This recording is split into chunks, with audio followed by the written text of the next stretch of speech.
we're here today talking with Gregg Schultz about his book and his life behind the locked door. Greg, thank you for taking a few minutes just to talk with us today.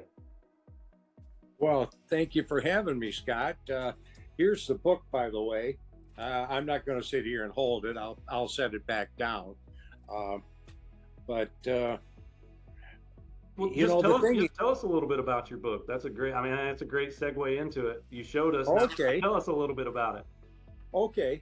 Well, maybe I should. You can see those are psychiatric unit doors. And I am a registered nurse, retired, but I spent close to 29 years working on psychiatric units. I retired in 2014. But I still came back and helped out for a few more years after that. And well, the thing is that in 2018, I took a trip to go see my wife's best friend that she hadn't seen in 50 years over to Boise, Idaho. And I just felt like writing about it. And I sat down at my Facebook page and I wrote about it. And I just put it out there for the whole public to see. And didn't really care. And I got people coming back and saying, hey, you're a pretty good writer. Yeah, okay. Well, I want to buy your book. And it's like, I don't have a book. And so I took a couple years, wrote this and said, well, here's my start. And if it's the Lord's will, I'd like to write more books. I've got a novel. I always wanted to write a novel. And I've got a novel, and it's I got a few quirks to work out in it, and I hopefully will have it ready by next summer. But so that's what this is about. The book. I'm sorry. Go ahead. I was just going to say, so everything that's in this book, though, is based on it's factual and based on your life and your work in the psychiatric wards.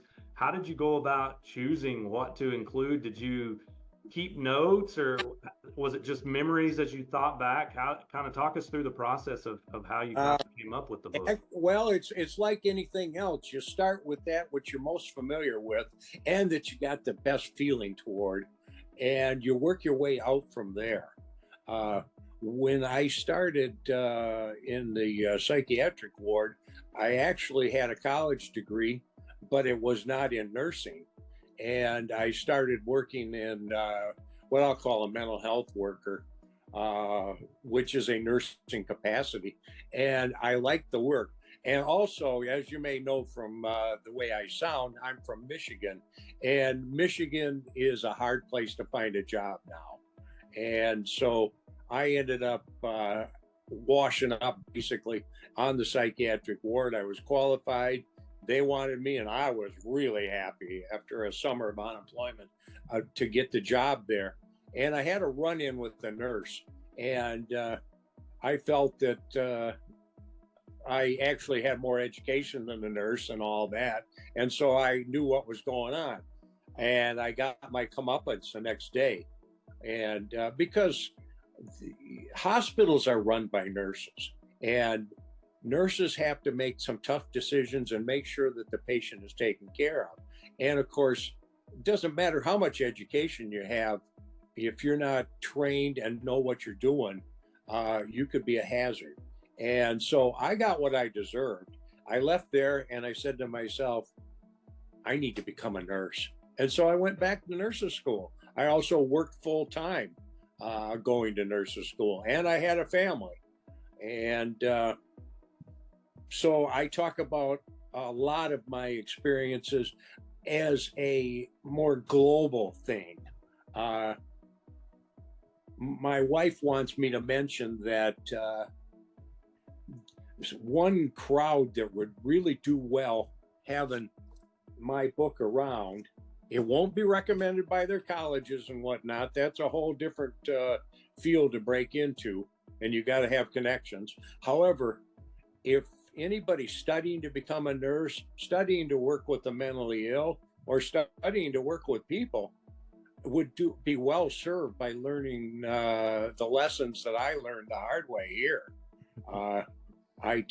Let me give you just one tiny for instance.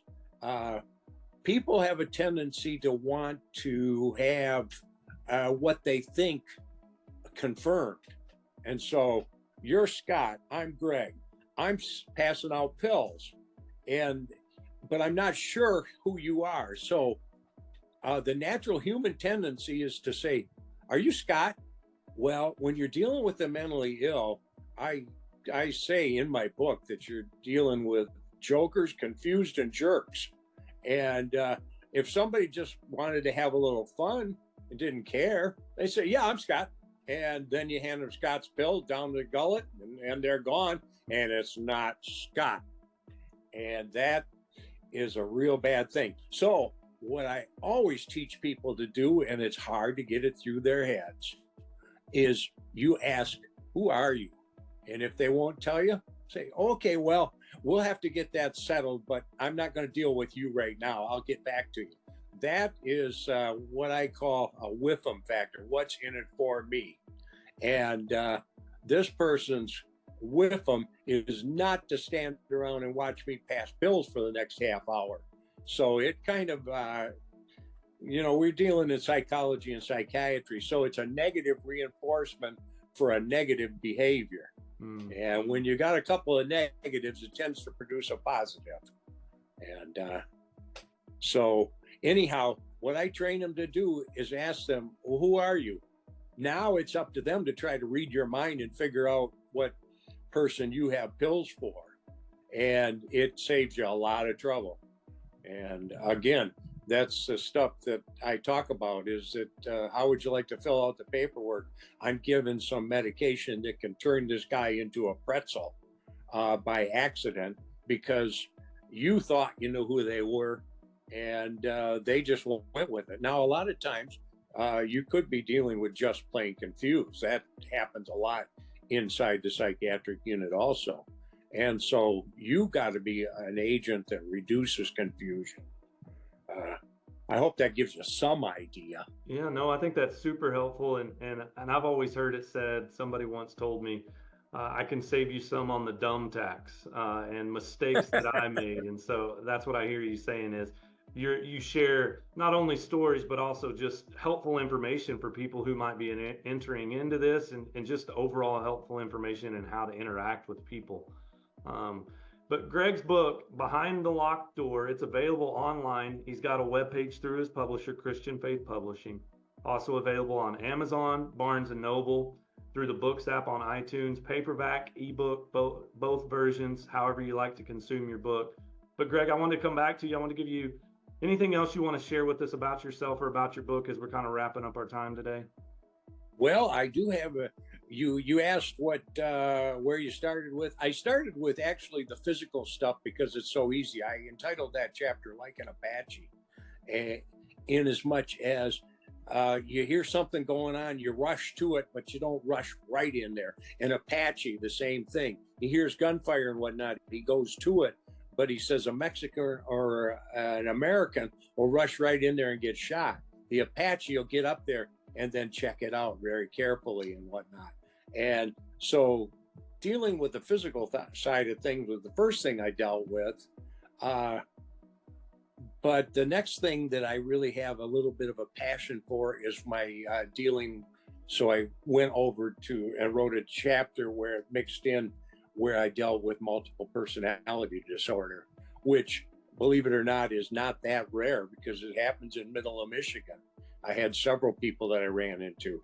And down here, I'm hanging out in Louisiana, and my step-grandson is a former prison guard, and he tells me all about the multiple personality males. Females end up on the psych ward, males end up in prison. And, I guess another thing that in terms of what's in it for me type stuff is dealing with substance abuse.